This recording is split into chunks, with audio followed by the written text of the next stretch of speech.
Элчибек Орозбеков жана Enactus командасынын жаш мүчөлөрү биригип, кол менен желим бөтөлкөдөн шпыргы жасай башташты.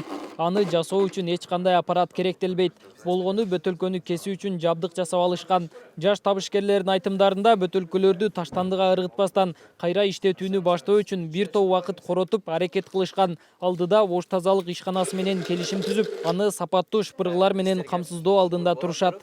Бул шпыргыны биз ош тазалык немеси менен сүйлөштүк. Биз уже бардыгын келишип, уже буларды испытаниядан да өттү. Уже бул процесс уже башталды да бизде. Биз мундан массалуу чыгарып, биз буну ош тазалык менен келишим түзүп, аны ош тазалык, мисалы башка жактан ош тазалык менен сүйлөштүк, алар башка жактан алып келген шпыргыларынчы. А биз өзүбүздө турганда эмнеге башкалардан алсын деп, биз өзүбүз чыгарып аларга сунуштадык. Учурда команданын 25 мүчөсү бар. Алардын ойлоп табууларынын басымдуу бөлүгү кайра иштетүүгө багытталган. Мындан сырткары дагы бир долбоорду ишке ашыруу алдында турушат.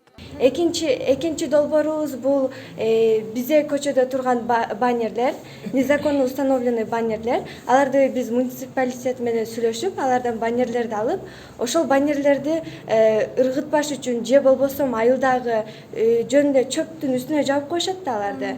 Ошону керектүү кылып иштетелик деп, биз ал баннерлерди алып, бардыгын 40 бири менен бириктирип, ар кандай сумка, шоперлерди чыгарайлык дедик. Жаштардын ишкердикке багытталган демилгелери менен долбоорлорун колдоп, жеберчиликтерин жогорулатуу максатында инновациялык агро борбору ачылды. Ишкердикти баштоо алдында турган ар бир жаранга колдоо көрсөтүп, жаңы долбоорлорду ишке ашыруу пландалып жатат.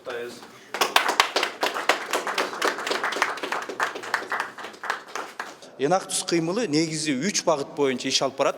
Биринчиси бизнес жана экономикалык долбоорлор, экинчиси социалдык долбоорлор, үчүнчүсү экологиялык долбоорлор. Ошондуктан биз убакыттан пайдаланып бардык ушул 3 багыт боюнча иш алып барган өнөктөштөргө бардыгына кайрылып кетет элем.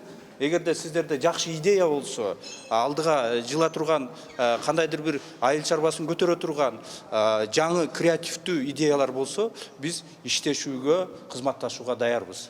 Инновациялык агро борборлор өлкөнүн башка аймактарында да ачылып, жаштар үчүн кызмат көрсөтүүдө. Борбордун башкы максаты айыл чарба менен алектенген калктын калың катмарына көмөк көрсөтүү болуп саналат.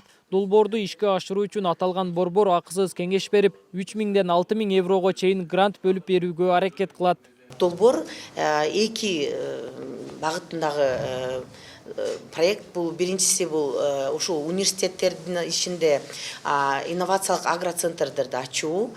Ушул негизи инновациялык центрлар, борборлор ушул аймактагы жаштар келип колдонуп, өзүнүн потенциалын өнүктүрүп, анан бир инициативалар, бир долбоорлорду чыгарып келсе, биз экинчи задача боюнча, экинчи тармак боюнча биз ушул долбоорлорду грант аркылуу колдоп, стартаптарды колдоп. Мамлекеттеги бардык жогорку окуу жайларда билим берүүнүн кепилдигин камсыздоо үчүн ушул сыяктуу борборлор ачылып жатат. Студенттердин алган билими убакыттын өтүшү менен заман талабына ылайык келбей калары белгилүү. Мындан улам жаштар теорияда үйрөнгөн билимин практика жүзүндө өнүктүрүү зарылчылыгы жаралат. Нургелди Каныбек уулу, Азам Бузриков, ТМЖ жаңылыктары. Эгерде балыкты берсең, аны ал бир күндө жеп коет. Эгерде адамга балык кармаганды үйрөтсөң, ал менен ал өмүр бою өзүн багат.